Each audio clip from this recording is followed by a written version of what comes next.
Rabbi shrah lana sadrana wa yassir lana umurana wahlul 'uqdatam min alsinatina yafqahu aqwalana. Bapak-bapak, ibu-ibu, rahimakumullah, jamaah salat maghrib yang dimuliakan Allah Subhanahu wa taala. Alhamdulillah atas limpahan karunia dan juga nikmat dari Allah Subhanahu wa taala. Allah berkenankan kita kembali untuk dapat melaksanakan berbagai macam kewajiban sebagai seorang muslim dan juga muslimah. Karena nyatanya banyak di kata orang di luar sana yang rindu untuk sholat, rindu untuk ibadah, tapi sampai detik ini dereng saged sholat. Ada di luar sana orang-orang yang menginginkan mendapatkan kajian ilmu, bisa belajar, saged ngaji, ternyata memang keadaan membuat orang ini lebih memilih dunia nih. Maka Allah Subhanahu wa taala telah memberikan kepada kita semua pada sore hari ini terutama dan pada hari-hari ke depan insyaallah keimanan dan juga keistiqomahan dalam ketakwaan. Allahumma amin. Dan tentu hal tersebut tidak luput dari petunjuk Nabi Maulana Muhammad sallallahu alaihi wasallam. Maka tentu kita diminta oleh Allah Subhanahu wa taala bersolawat. Kalau kita bersolawat kepada beliau sekali, maka Allah akan mendoakan 10 kali. Bapak Ibu rahimakumullah, insyaallah pada kesempatan sore hari ini kita akan ngaji mulai pagi. Siapa mau baca lagi pagi? Bu, siap baca Bu? Oh siap, alhamdulillah. Saya baca pula tak pansul. Kita akan membahas dari sekian banyak tema pembahasan. Pada kesempatan sore hari ini kita akan buka tema mengenai ketaatan dan juga kemaksiatan. Judulnya saking Mas Derwin itu, kenapa Allah atau lebih mencintai tangisan pendosa gitu, daripada kesombongan ahli ibadah. Bapak Ibu sekalian, sebelum kita masuk pada pembahasan inti mengenai hal tersebut, tentu akan kami senantiasa ingatkan kembali bahwasanya derajat orang berilmu dibanding orang yang tidak berilmu itu tebih, sangat jauh sekali. Dan kenapa kalau kalian panjenengan duduk di masjid ini mendengarkan kajian ini, salah satunya supaya kalau kalian panjenengan digampelaken Gusti Allah mlebet swarga. Man salaka tariqan yaltamisu fihi ilman sahalallahu lahu bihi tariqan ilal jannah. Kalau orang itu melalui jalur ilmu, maka Allah akan mudahkan dia menuju surga. Niki nembe mlampah, baru melalui jalur ilmu. Dereng gak ada ilmu nih, lagi mulai buka buku, lagi mulai itu bahas kitabe, lagi mulai mimpi apa tuku bukunya misalnya. Ternyata sampun diparingi Gusti Allah kemudahan mlebet swarga. Napa meleh tiyang ingkang napa sudah maksimal dalam menuntut ilmu, dalam ngajinya, sampai punya ilmunya, bisa membedakan halal dan juga haram. Maka tentu kedudukannya akan jauh lebih tinggi. Nah, dari pembahasan tersebut, salah satu ilmu yang dijelaskan oleh para ulama kita adalah mengenai ketaatan dan juga kemaksiatan. Allah Subhanahu wa taala menika senantiasa mencintai hambanya yang bertakwa, hambanya yang taat, hambanya yang senantiasa mengabdikan hidupnya untuknya, menghambakan diri. Qul inna sholati wa nusuki wa mahyaya wa mamati lillahi rabbil alamin. Pembahasan kita pada kesempatan yang lalu. Jadi kita diminta Allah Subhanahu wa taala untuk mempersembahkan nopo kemauan kepada Allah Subhanahu wa taala sebagai bentuk penghambaan. Maka secara otomatis lawan dari ketaatan, lawan dari menghamba, berarti nopo niki kemaksiatan. Oleh karena itu Allah Subhanahu wa taala kalau kita katakan mencintai ketaatan karena Allah pun memerintahkan demikian, berarti sama halnya dengan apa? Allah pun juga membenci kemaksiatan. Niku paten. Maka dalam ayat-ayat Al-Qur'an kita akan temukan napa? Innallaha yuhibbut tawwabina wa yuhibbul mutatahhirin. Ada kata namanya ahabba yuhibbu. Napa niku ahabba yuhibbu? Ahabba yuhibbu artinya cinta. Berarti Allah Subhanahu wa taala mereka punya sifat napa? Cinta.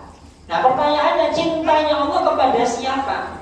Nah, di dalam ayat Al-Qur'an kita akan temukan ahabba yuhibbu dalam bentuk fi'il mudhari yuhibbu. Ini Allah Subhanahu wa taala mencintai siapa? Misalkan tadi at-tawwabun. At-tawwabin kita samakan dengan siapa aja. At-tawwabina, orang-orang yang bertaubat. Al-mutatahhirin. Al-mutatahhirina, orang-orang yang mensucikan dirinya. Nanti banyak lagi. Al-mutawakkilin, orang-orang yang bertawakal. Al-mutawakkilin. As-sabirin, orang-orang yang Pak sabirin, ada Pak sabirin ini. Orang-orang yang sabar. Semua amal-amal kebaikan al-muqsitin, yuhibbul muqsitin. Al-muqsitin, al-muhsinin. Al-muhsinina. Ini semua merupakan wujud dari seorang hamba yang dia itu bertaubat, senang bertaubat, banyak membersihkan diri, bertakwa kepada Allah, sabar, muqsitin itu orang yang baik, muhsinin sama baiknya. Berarti apa? Menunjukkan bahwa cintanya Allah menikah kepada tema ketaatan. Hal-hal yang menunjukkan penghambaan seorang hamba kepada Tuhannya. Jadi semua kesabaran, Allah mencintai orang yang dia bertawakal, mencintai yang lebih paripurna berarti. Al-muttaqin, kesukaan itu. Napa nih al-muttaqin, Mbak? Bertakwa. Setiap khutbah Jumat, terutama bapak-bapak ini pasti diingin dieleke kalian apa? Khotib. Terima Pak lagi ittaqullaha haqqa tuqatih. Bertakwalah kamu. Berarti apa? Allah niku juga mencintai orang yang bertakwa. Niki menunjukkan cintanya Allah itu nyata dan ada. Secara otomatis kalau ada cinta, lawannya apa Pak? Benci. Nah, ada namanya benci. Dan ternyata dalam Al-Quran pun gak enten. Kalau tadi yuhibbu artinya cinta, ini tambah mawon la yuhibbu. Berarti artinya apa nih Pak? Tidak cinta. Ternyata dalam Al-Quran pun gak enten pembahasan mengenai bahwasanya Allah itu tidak menyukai, tidak mencintai alias benci kepada siapa? Ini dia kata nih. Al-mu'tadin, orang-orang yang dia melampaui batas. Al-musrifin, orang-orang yang tabdir, membuang-buang sesuatu tanpa ada tujuannya. Kemudian al-mufsidin, al-mufsidin, orang-orang yang hobinya merusak. Al-mufsidin. Al-khainin, orang-orang yang berkhianat. Napa mulai nih? Al-khainin, kemudian ada al-mustakbirin. Innallaha la yuhibbul mustakbirin. Al-mustakbirin itu apa? Sombong. Berarti menunjukkan memang dari awal Allah Subhanahu wa taala menikah ada orang-orang yang memang dipilih mendapat cintanya. Dan ada orang-orang yang juga dipilih untuk mendapatkan kebenciannya. Maksud itu kan Mas, bukan berarti Allah itu milih-milih. Semua yang ada dalam Al-Quran ini menggambarkan tipikal manusia. Ada mereka ini yang bertakwa, bertaubat, suka bertawakal kepada Allah, sabar dengan setiap keadaan. Berarti mereka sedang melakukan ketaatan yang dicintai oleh Allah. Tapi ada juga di antara manusia itu yang melakukan kebalikannya.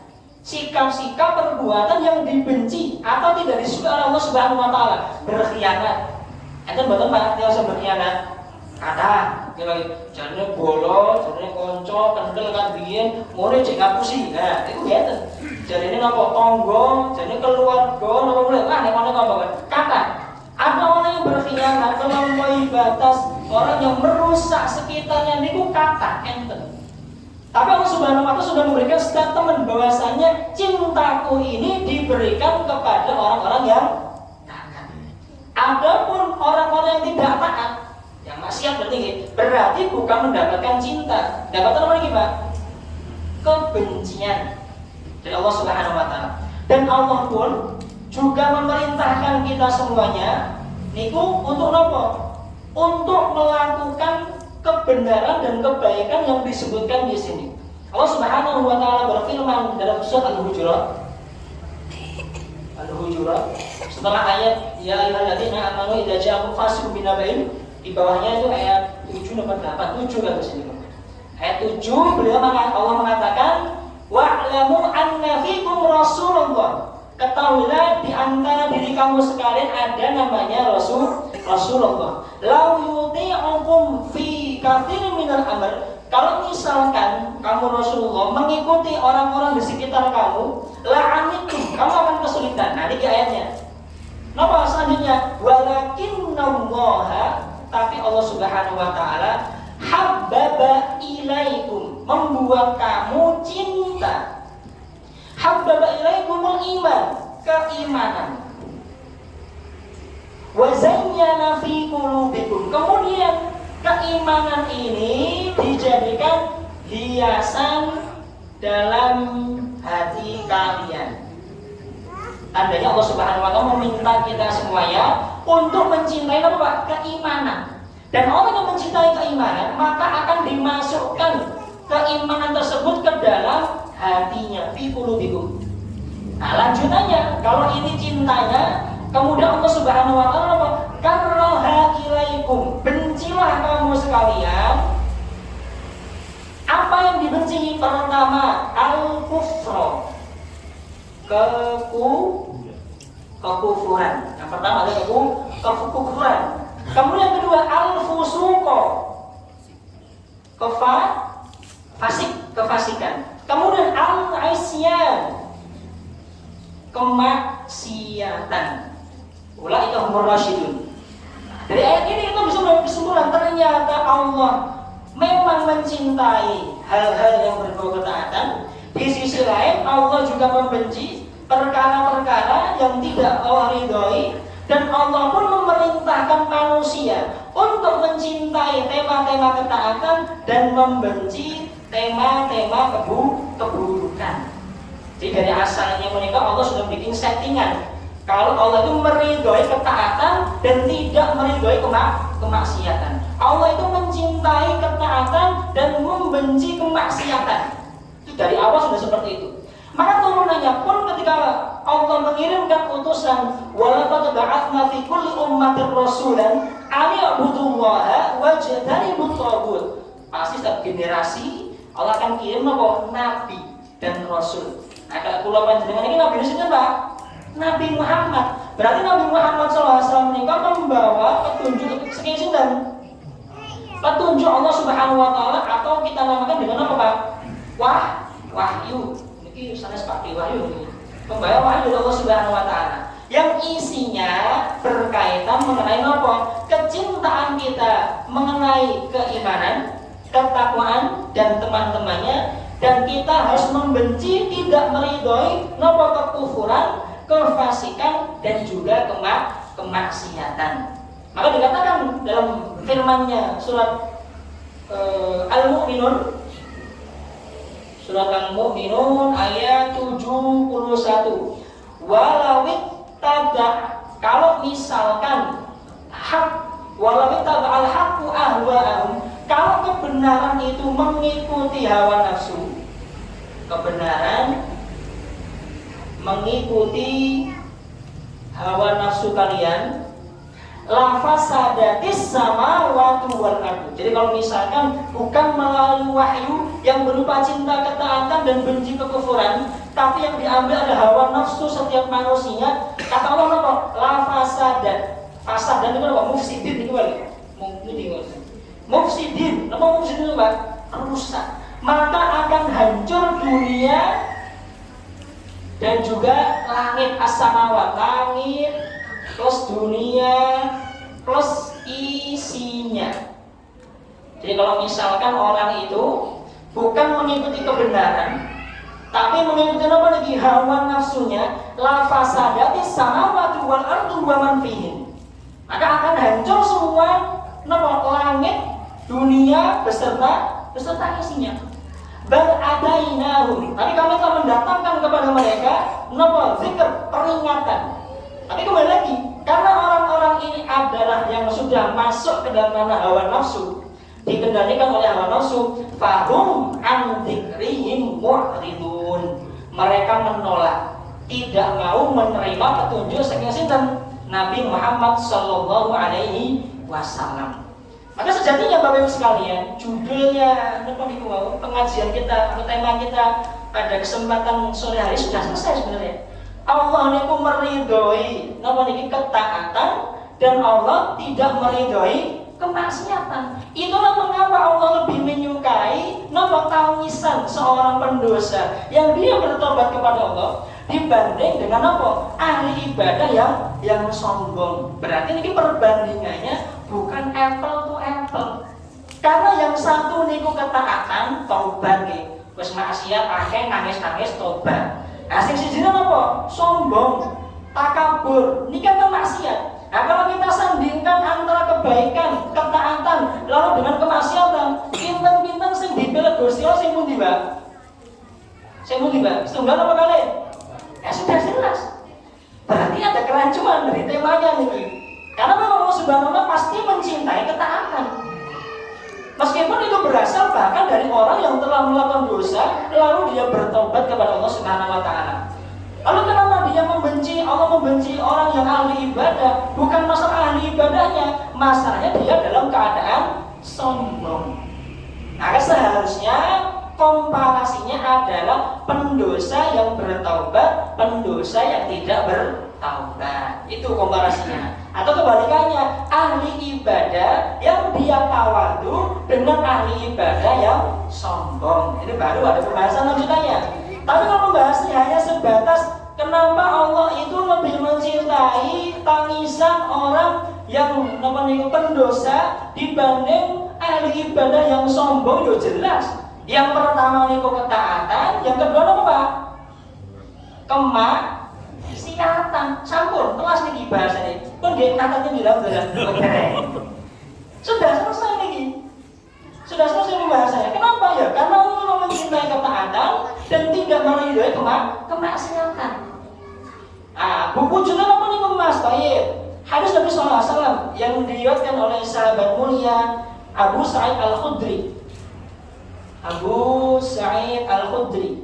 Beliau mengatakan, "Man ra'a minkum mungkaran." Barang siapa melihat mungkar, kemungkaran. Berarti namanya maksiat.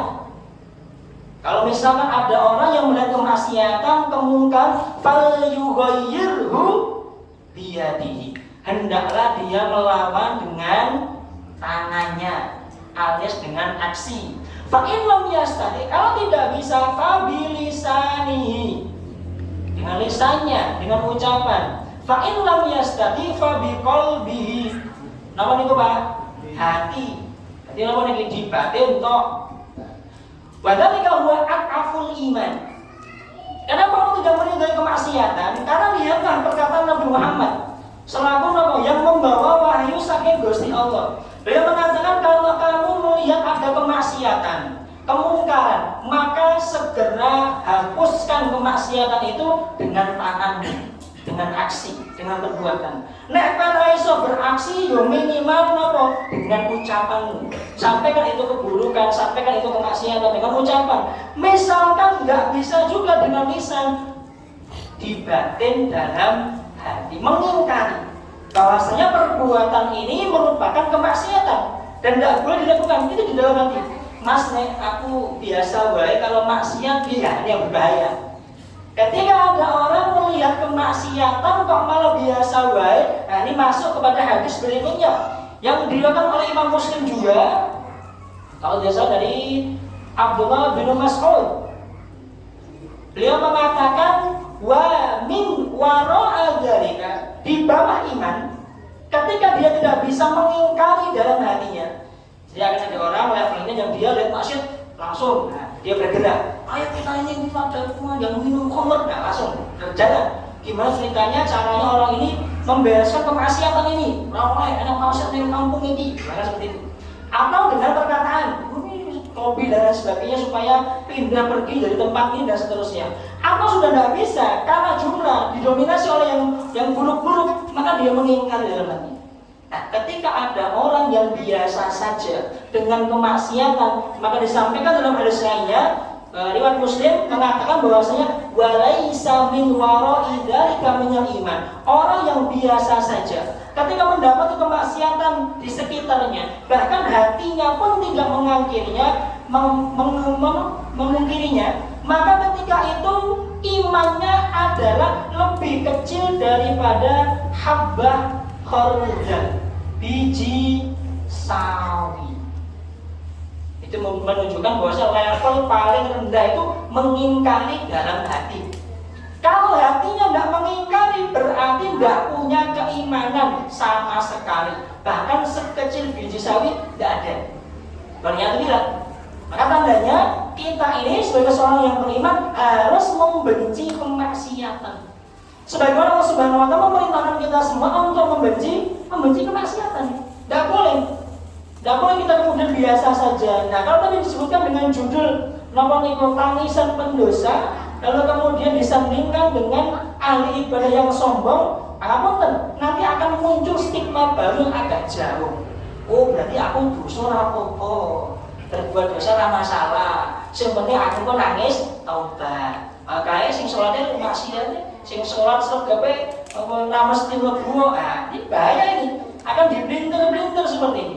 Maka ketika kita menghadirkan tema itu harusnya kita seimbangkan dulu. Jangan sampai salah. Kalau bahasanya tema yang tadi kita sebutkan, ini akan memunculkan stigma, menormalisasi kemaksiatan. Tidak apa-apa berdosa, tapi hanya tobat. Atau muncul suudzon kita kepada orang lain, orang yang sholat, orang yang ibadah sergap, ini mesti hatinya ra apik, mesti mau ngiki kemaki, mesti mau sombong. Auzubillah min dzalik. Maka dari awal kita harus menutup pintu ini, jebret. Bagaimana nutupnya, Mas? Nutupnya adalah Allah Subhanahu wa Ta'ala itu meminta kita menghukumi secara zahir. Adapun urusan hati, urusan batin, maka itu urusan dia dan Allah Subhanahu wa Ta'ala. Maka kata Umar bin Khattab, ketika Rasulullah SAW itu wafat, in qata'al wahyu. Wahyu itu telah terputus. Ketika wahyu telah terputus, otomatis malaikat Jibril tidak lagi memberikan informasi kepada manusia. Karena orang yang mengemban amanah wahyu telah tiada. Maka beliau mengatakan fanahnul an nahkumu 'ala dhahir. Maka sekarang karena wahyu terputus, kami akan menghukumi kalian atau orang beriman secara zahir atau lahir yang kelihatan. Wallahu yatawallas sarair. Adapun apa yang ada di dalam hati, maka kami serahkan kepada Allah. Nah, dari sini kita bisa menyimpulkan, apabila ada orang yang menunjukkan kemaksiatan di depan kita, ya kita hukumi orang ini dengan ahli maksiat. Apabila ada orang menunjukkan kesolehannya di depan kita, ya kita hukumi orang ini dengan orang yang soleh. Mas, aku ngerti loh Mas, ini juru hati ini kemaki, tidak boleh seperti itu. Urusan hatinya apa yang terjadi di dalamnya, bahkan kalaupun dia menyembunyikan amalan buruknya di belakang, itu urusan dia sama Allah Subhanahu wa Ta'ala. Kita cukup menghukumi secara zahirnya saja. Isi hatinya akan diserahkan kepada Allah Subhanahu wa Ta'ala. Wallahu yatawalla as-sarair. Nah, kalau sekarang itu stigma yang muncul, kenapa judul tadi terangkat, akan lebih banyak fokus kepada siapa? Kalau ada orang maksiat, biasanya akan muncul, oh ini apa-apa yo, jadwalnya apa yo, ini begini lagi, Masya Allah, ini fakir miskin, nggak ke masjid wong. Ketika ada orang menunjukkan kemaksiatannya, atau kebalikannya, ketika ada orang yang soleh, ada orang yang baik, ada alim ulama, orang yang berilmu, kita diminta Allah untuk apa? Husnudzon. Tapi ketika seperti itu, Allah pakai ngaji kayak bergolek, aku seneke, aku ngerti kayak, ini boleh limo, masya Allah. Akan muncul seperti ini. Jadi ketika temanya ahli maksiat dia malah husnudzon, temanya orang soleh malah dia suudzon. Maka kata Nabi Muhammad SAW apa? Iyyakum wadzanna fa inna dzanna akdzabul hadits. Jangan kamu berprasangka buruk, kepada siapa? Khususnya kepada orang beriman. Tidak boleh berprasangka buruk. Nah, kenapa judul-judul seperti sering muncul ya? Karena ini akhirnya stigma yang muncul apa? Menormalisasi kemaksiatan. Dan ketika ada orang yang berusaha untuk soleh, malah dinopo dicela tuh, cie soleh berusaha ini, masya Allah. Seperti itu. Atau misalnya dia ini tiba-tiba sekali tidak sholat jamaah, kok dengarnya pakaiannya ramalan sholat tinggi, masya Allah. Ini yang muncul. Kalau misalkan zahirnya tidak kita ambil, maka kaidah dasarnya Bapak Ibu sekalian, kita menghukumi secara zahirnya. Adapun isi hatinya, bagaimana dia di balik itu menyembunyikan sesuatu, maka kita serahkan kepada Allah Subhanahu wa Ta'ala. Kita tidak diminta Allah itu melihat hamba manusia lain sebagai apa? Sebagai hakim, sebagai Tuhan untuk menjustifikasi. Tapi kita ini sifatnya harus seperti apa? Dikatakan oleh para ulama salaf dinukil dalam kitab Tanbihul Muqtarrin karya Imam Asy-Sya'rawi wa Sya'nawi. Dia mengatakan sifat salaf kepada orang yang bermaksiat, Nah, temanya ada yang dohirnya maksiat. Apa sikap yang kita lakukan kepada orang yang dia menunjukkan kemaksiatan? Biasanya kan apa? Mencela. Biasanya apa? Memberikan apa? Stigma yang buruk segala macamnya. Ya, nanti ada pembahasannya. Tapi sebelum itu, sebelum masuk pembahasan mencela dan lain sebagainya, sikap akhlak salaful ummah ketika mendapati orang yang melakukan kemaksiatan, satu, simpati. Apa, Pak? Simpati. Yang kedua, kasihan. Simpati, dibersimpati, kemudian dikasihani. Yang berikutnya tidak mencela. Kenapa, Pak? Tidak mencela. Dan yang terakhir, ini yang paling berat, mendoakan.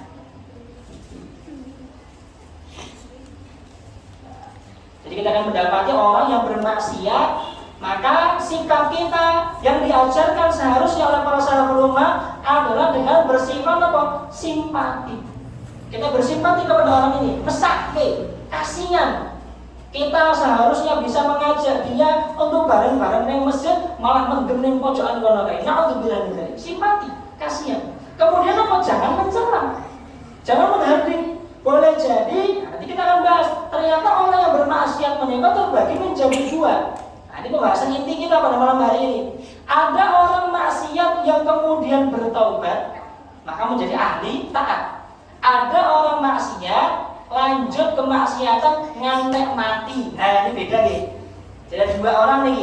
Orang maksiat perjalanan dalam kemaksiatannya lalu dia taubat, berarti kembali lagi ke jalan yang lurus. Ada orang maksiat terus lanjut ngantek mati, ya terus maksiat. Itu genten. Ada dua orang. Maka sikap kita berbeda dengan dua orang tersebut. Jangan sampai kemudian kita menghukumi orang yang tadi telah bertaubat, meskipun dulunya bermaksiat, langsung kita jeblas ke ala kebiasaan kayak ini dan sebagainya. Oh, dia sudah bertaubat, sudah berhijrah. Jadi apa yang telah dilakukan dulu sehingga menjadi lebih baik. Maka tidak boleh seperti itu. Jadi sikap kita kepada orang tersebut bagaimana? Simpati, kasihan, jangan mencela, kemudian mendoakan agar dia bertaubat. Mas, tapi kalau kemaksiatannya ceton yang ngarep moto piye Mas? Nah, kita kembalikan ke asalnya. Hadis riwayat Abdullah bin Mas'ud. Hadis Abdullah bin Mas'ud ketika beliau ditanya, ada seseorang datang, wahai Abdullah bin Mas'ud, saya mendapati ada orang takturu lihyatuhu al-khamra, dari janggutnya itu netes nopo minuman khamr. Berarti baru nopo nih Pak? Wedangan lagi, nah, berarti dia sudah bermaksiat. Maka perhatikan apa yang dikatakan Abdullah bin Mas'ud. Beliau mengatakan, ya Abdullah, wahai Abdullah, hamba Allah, ketahuilah, innana nuhina, kita dilarang untuk tajassus. Kenapa Pak? Dilarang tajassus. Ada yang tahu tajassus itu apa? Mencari kesalahan orang lain. Tidak boleh Pak tajassus kesalahan orang itu. Pokoknya digoleki, dikorek-korek, berarti disebarke, kayak jari mereka, wah, sak desa ngerti ngerti kabeh, niku mboten ansah, tidak boleh. Wala tajassasu, wala tahassasu, wala tajassasu, wala tahasadu, wala tabaghadu, wala tadabaru, fakunu ibadallahi ikhwanan. Jangan kamu saling mencari kesalahan. Jangan kamu saling tuduh-menuduh. Jangan saling kamu dengki-mendengki. Tapi kamu jadilah hamba Allah yang saling bersaudara. Kita diminta seperti itu dalam SAW. Nah, di sini orang yang dia kelihatan kemaksiatannya, memang kita dilarang untuk mentajassus, mencari kesalahan. Walakin idza yadhhar lana, tapi nek cetha-motho melakukan kemaksiatan tersebut, berarti napa? Na'khudhu bihi, maka kita akan menghukuminya secara zahir. Jadi ada hadis Rasulullah SAW mengenai pembahasan tersebut yang disampaikan sahih, menyebutkan yang namanya al-muhajirun, al-mujahirun, al-muhajirun dari kata-kata jahrun. Siapa itu Mas al-muhajirun, mujahirun, mujahirun. Jadi ada sebutan dalam syariat kita namanya mujahirun dari kata-kata jahr. Bacaan jahr itu apa? Keras. Maksudnya apa nih Mas? Orang yang ketika dia bermaksiat menunjukkan kemaksiatannya. Jadi ada orang itu bermaksiat kepada Allah, lalu setelah bermaksiat dia cerita, plus ada bumbu sombong kalau kemaki nih. Amil tuh filbariya kada wa kada. Wih, ngerti lah bro.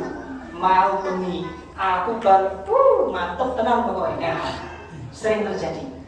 Jadi ketika dia bermaksiat dia kepada Allah Subhanahu wa taala, lalu dia ceritakan kepada temannya, saudaranya, tongkrongannya dengan tujuan apa? Geng kita gaul biasa lah. Geng kita keren, geng kita cool, geng kita kekinian, trendy dan lain sebagainya. Seharusnya atau aslinya Allah Subhanahu wa taala satara. Allah telah menutup aibnya. Jadi aslinya ketika dia bermaksiat di malam hari, dia belum menceritakannya, Allah tutup dosanya. Allah tutup aibnya atau Allah ampuni nopo dosanya. Niki aib, niki dosa. Jadi ketika dia bermaksiat di malam hari, pagi harinya kan dia cerita. Sejatinya di malam hari menikah Allah sudah tutup aibnya, Allah sudah ampuni dosanya. Adalah esue malam apa Pak? Cerita. Wah, neng tongkrongan kalau bolone sisang sarapan tuh mau bengi jos tenan pokoke. Ngopo aku bar menang togel, naudzubillah min dzalik. Tuh, ngopo mau bengi aku bar ABC DFG dan seterusnya. Sering terjadi Pak ini. Nah, ketika orang seperti itu, maka sebutannya adalah al-mujahirun. Mujahir gampangan Pak. Tapi cantikan mujahir ini.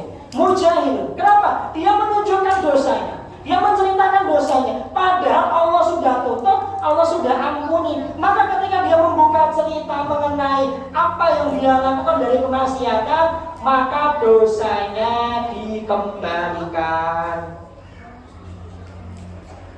Seharusnya sudah Allah tutup, sudah Allah ampuni, tapi dikembalikan lagi. Gara-gara apa Pak? Dia bermaksiat. Sudah bermaksiat, maksiatnya diceritakan kepada orang lain.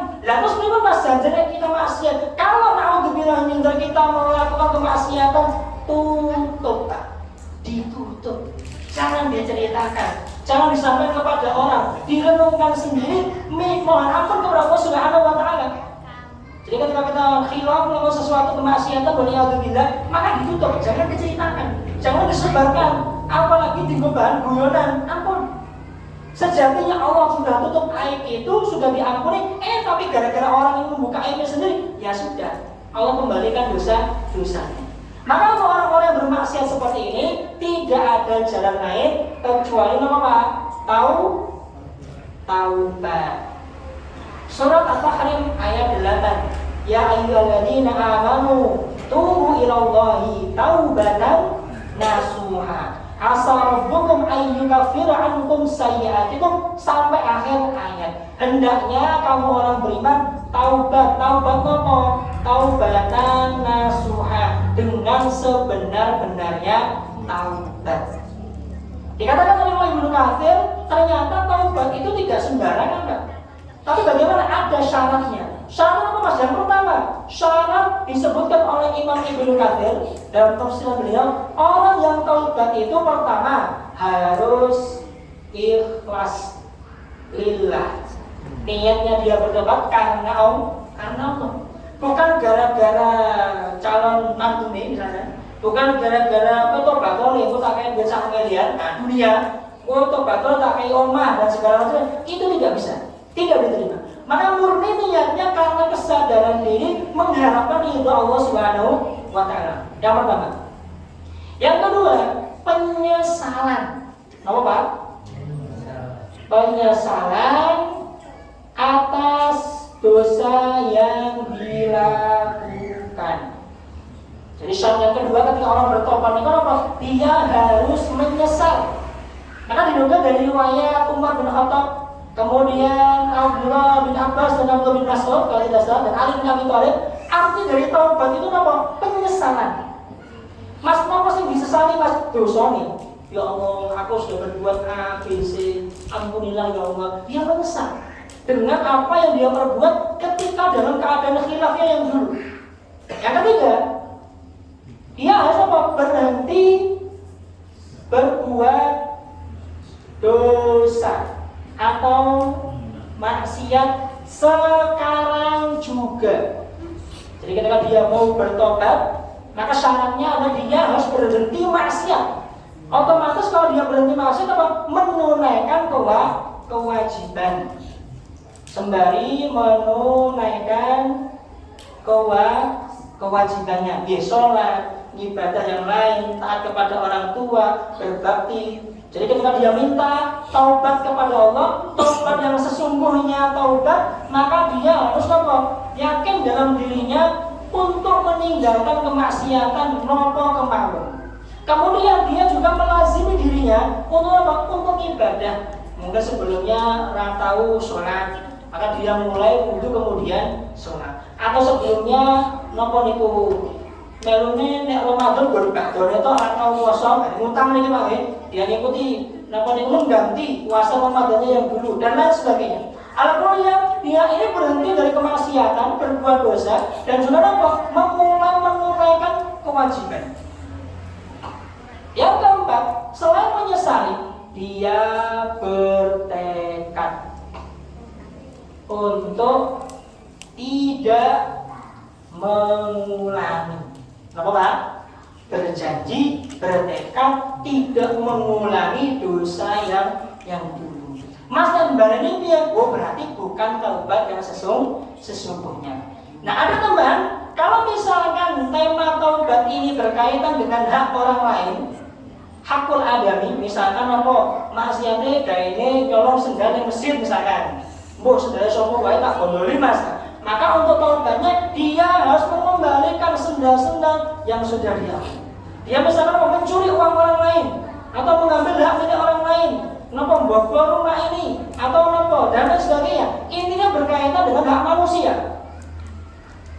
Maka untuk bertobat kepada Allah, dia harus mengembalikan hak tersebut dulu. Kembalikan sama yang punya. Atau misalkan kalau dia sudah tidak punya duit, maka dia harus meminta maaf kepada yang bersangkutan. Baru nanti turun taubat diterima oleh Allah Subhanahu wa taala. Dan yang terakhir, yang kelima, syaratnya adalah di waktu yang masih diterima untuk taubat. Karena ada waktu di mana taubat itu sudah tidak berguna. Kapan ini Pak? Ketika kapan ini Pak? Sedo meninggal dunia. Maka dalam surat An-Nisa dikatakan, surat An-Nisa ayat 17 dan juga 18 kalau tidak salah, innamat taubatu 'alallahi lilladzina ya'maluna as-su'a bijahalatin. Sesungguhnya taubat itu diberikan kepada orang yang maksiat karena jahalah, kebodohan, atau bahasa gampangnya khilaf. Jadi ketika orang itu diterima taubatnya ada karena dia melakukan dengan kekhilafan. Innamat taubatu 'alallahi lilladzina ya'maluna as-su'a bijahalatin tsumma yatubuna min qarib. Langsung taubat ketika itu juga. Ini taubat yang tidak diterima. Jadi bermaksiat, eling ya Allah iki maksiat, naudzubillah min dzalik, astagfirullahaladzim, diterima. Tapi kalau misalkan nanti diundur-undur biasanya mundurnya mboten sedinten. Pira Pak? Setahun, 2 tahun, itu nggak kelingan. Kalau 1 tahun, paling parah dan sering terjadi pas aneh mati. Walaisat taubatu lilladzina ya'maluna as-sayyi'at. Bukan taubat itu diberikan kepada orang yang telah bermaksiat hatta idza hadarahu ahaduhumul maut. Ketika datang kematiannya, sudah datang ajalnya, sudah seperti itu, qala inni tubtul an, ya Allah aku bertobat. Nyawa sudah sampai pundi Pak? Kerongkongan, karek-karek, wis mati. Kemudian dia mohon ampunan Allah. Ya Allah aku bertobat, mohon ampunan. Ditampi bener Pak? Tidak bisa. Berarti sudah masuk ke dalam nomor 5 ini. Karena nyawanya sudah berada di ujung, sudah pada waktu ajal sudah tiba. Maka ketika ajal tiba kok njaluk ngapura, boten sakit. Itu bukan ketika koma, ketika sakit ya boten. Ketika mau mati. Karena sakaratul maut lil mauti sakarat. Sesungguhnya pada saat kematian ada sakaratnya. Nah, ketika dia sakaratul maut, biasanya dia bertobat kepada Allah, tidak bisa. Karena ajalnya sudah tiba. Atau yang kedua, dia telah meninggal dalam keadaan kafir. Apa Pak? Kafir, berarti dia tidak mengimani Allah sebagai Rabb. Tidak mengimani Nabi Muhammad sebagai Rasul, tidak meyakini agama Islam sebagai satu-satunya agama yang diterima oleh Allah Subhanahu wa Ta'ala. Ada juga waktu yang nanti umum semuanya. Kapan itu Mas? Waktu ini ketika sudah terjadi, maka semua taubat siapapun tidak akan diterima. Kapan ini Pak berarti Pak? Hari kiamat. Ketika matahari terbit dari barat. Alias nomor 5 kiamat. Kiamat. Kalau sudah hari kiamat, maka sudah tidak ada lagi jalan. Bagi yang bertobat ini syaratnya harus terpenuhi. Mas, tapi aku berbuat kemaksiatan, terus aku tobat meneh. Sesuk maksiat meneh, aku yo tobat meneh. Sesuk maksiat meneh, aku tobat meneh. Iki piye iki Mas ini? Ini kata saya iki, Pak. Allah Subhanahu wa berfirman dalam surat Al-Ahzab, Allah mengatakan, ya ayyuhalladzina amanu la taqnatu min rahmatillah innahu qul ya ibadiyalladzina asrafu. Katakanlah, wahai hamba-hambaku yang melampaui batas, la taqnatu min rahmatillah. Wahai hamba-hambaku sing gawene maksiat. Dikatakan Allah Subhanahu wa taala, hambaku yang melampaui batas. Mas, maksudnya melampaui batas itu apa Mas? Maksiat ini Pak. Maksiat itu apa Mas? Nopo kemauan, zina, nyolong, nomornya Pak, maksiat Pak, dan lain sebagainya. Sebutkan semua jenis kemaksiatan. Ternyata orang yang bermaksiat masih dipanggil Allah, apa? Wahai hamba. Ini bukti cintanya Allah. Cintanya Allah bahkan diberikan kepada orang yang sudah bermaksiat. Wahai hambaku yang sudah melakukan berbagai macam kemaksiatan, pagi, sore, siang, malam, sampai pagi lagi. La taqnatu.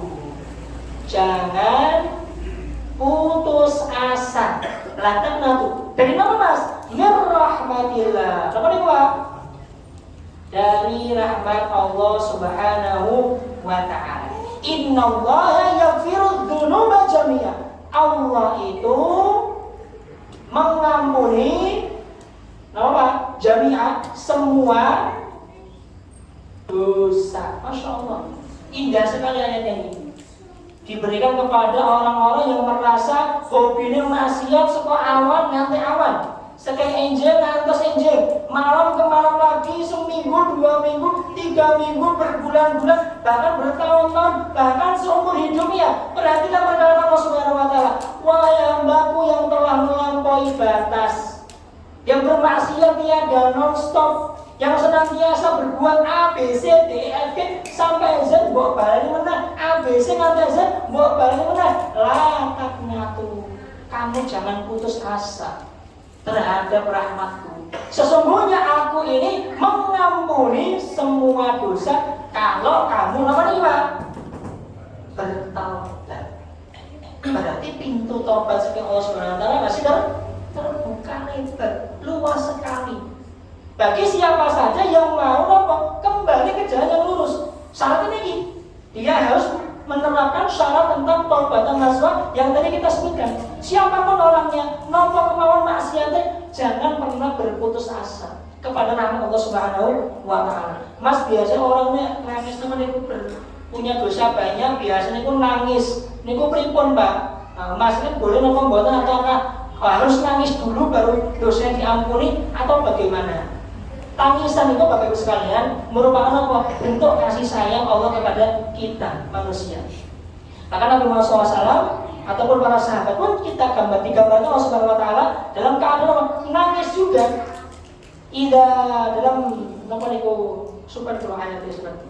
Dan ketika disampaikan sami'u ma unzila ilar rasul, diberikan apa yang diturunkan kepada Nabi Muhammad SAW, maka para sahabat taro a'yunahum, melihat mata para sahabat fadat, nangis. Kenapa? Mimma arafu minal haqi, karena mereka mendapatkan kebenaran sejati. Dulu zaman jahiliyah mungkin mateni wong, zaman jahiliyah sudah berbuat ABC, mendapati kebenaran dari Rasulullah, nangis kedua matanya. Maka ini menunjukkan tangisan orang yang pendosa tidak ada masalah. Bahkan itu menunjukkan apa? Rahmat Allah kepada dirinya. Dan para sahabat pun juga ketika mendapati petunjuk dari Nabi Muhammad, mereka juga menangis. Jadi tidak ada masalah. Ketika kita duduk sendirian, tiba-tiba nangis keinginan dosa-dosa. Sebagai penutup perkataan dari Nabi Muhammad yang diriwayatkan oleh Abu Hurairah radhiyallahu anhu, ini hadis sering sekali diulang-ulang. Sab'atun yudhilluhumullahu yauman la dhilla illa dhilluhu. Ada 7 golongan yang akan mendapatkan apa Pak? Naungan ketika hari tidak ada naungan kecuali dari Allah Subhanahu wa ta'ala. Pengertos yang di sini. Nah, orang yang ketujuh, ada orang yang ketujuh disebutkan di situ. Nama nih kan? Rajulan laki-laki yang menyendiri lalu tiba-tiba nangis dewi fafadat aina. Itu mendapatkan naungan ketika hari tidak ada naungan dari Allah Subhanahu wa ta'ala. Maka seorang hamba menikah ketika melihat dosa-dosanya itu digambarkan Rasulullah SAW yaro dunubahu kakoridin tahta jibal. Orang duduk sampingnya ada gunung gede, takut gunungnya akan menimpa. Ini orang beriman, dia melihat dosanya seakan-akan seperti gunung. Tapi orang yang fasik, orang yang fajir, orang yang hobi melakukan dosa, melihat dosanya seperti apa? Dubab. Napa Mas dubab itu Pak? Laler. Mencok terjadi panjenengan, kemudian hakada. Ada bekasnya betul Mbak? Tidak ada. Jadi orang mukmin melihat dosanya itu seakan-akan buaya sekali. Maka dia beristighfar, mohon ampunan Allah, ya Allah ampuni dosaku, ya Allah berikan taufikmu, ya Allah kumpulkan saya dengan orang yang saleh. Kalau orang fajir, dia melihat dosanya enteng. Rapopo, aku lagi ngono ping pisan yo. Rapopo, aku lagi ping, ya mutak-mutak yang 10. Sesuk tak taubat. Ini perbedaan antara orang beriman dan juga orang yang fajir atau ahli maksiat. Semoga Allah Subhanahu wa taala memberikan kita kesempatan untuk senantiasa beristighfar, memohon ampunan kepadanya, dan Allah turunkan ampunannya sehingga seluruh dosa-dosa kula kalian panjenengan itu diampuni oleh Allah Subhanahu wa taala. Allahumma amin. Jazakumullah khairan wa barakallahu fikum. Pangapunten Bapak Ibu sekalian, mungkin belum tuntas pembahasan mengenai tema kesombongannya. Insyaallah kita akan lanjutkan pada kesempatan yang akan datang. Jazakumullah khairan. Wassalamualaikum warahmatullahi wabarakatuh.